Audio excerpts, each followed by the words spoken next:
একদিন আলী মক্কার ঘরে ফজরের নামাজ পড়ে, আয়না দিয়া আপন শুরু দেখে আপনায়।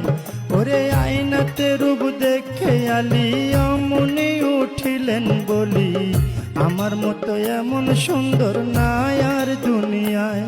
ওরে আয়নাতে রূপ দেখে আলী অমনি উঠিলেন বলি, আমার মতো এমন সুন্দর নাই আর দুনিয়ায়। তখন দুই ইমাম দাঁড়ায়া ছিল,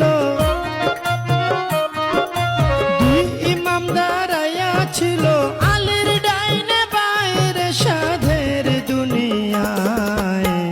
যার যেখানে মরণ লেখা যায়, তবে যার যেখানে মরণ লেখা যায় রে সাধের দুনিয়ায়, যার যেখানে মরণ লেখা যায়।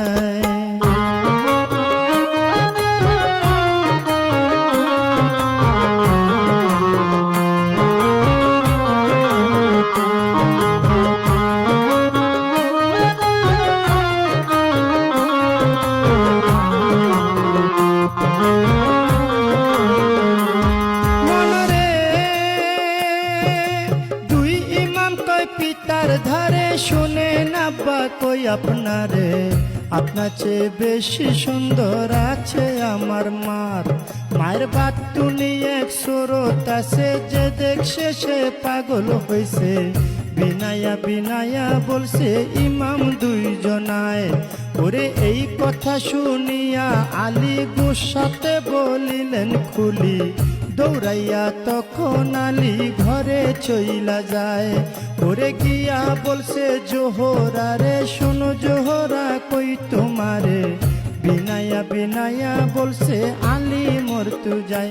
জোহরা তুমি আমার ঘরের স্ত্রী, সকল সুর দেখতে পারি, তবে কেন প্রাণের শরীর দেখাও নাই আমায়। তোমার বাতুনি এক সুরত আছে, দেখাও নাই কেন আমার কাছে। এই কথা বলিলেন যখন আলী মরতু যায়। ওরে এই কথা শুনে ফাতেমায় মনের মধ্যে ব্যথা পায়। ফরিয়া জানাইলেন মাওলারি দরগায়, মাওলা গো আমার বাতুনি সুরতের কথা যে কইয়া লাগাইছে ব্যথা। জহরে কোহরে মরণ হয়েছেন দুইজনার। এই অভিশাপ যখন দিল মাওলাজি হুকুম করিল, ফেরেশতারা লেখা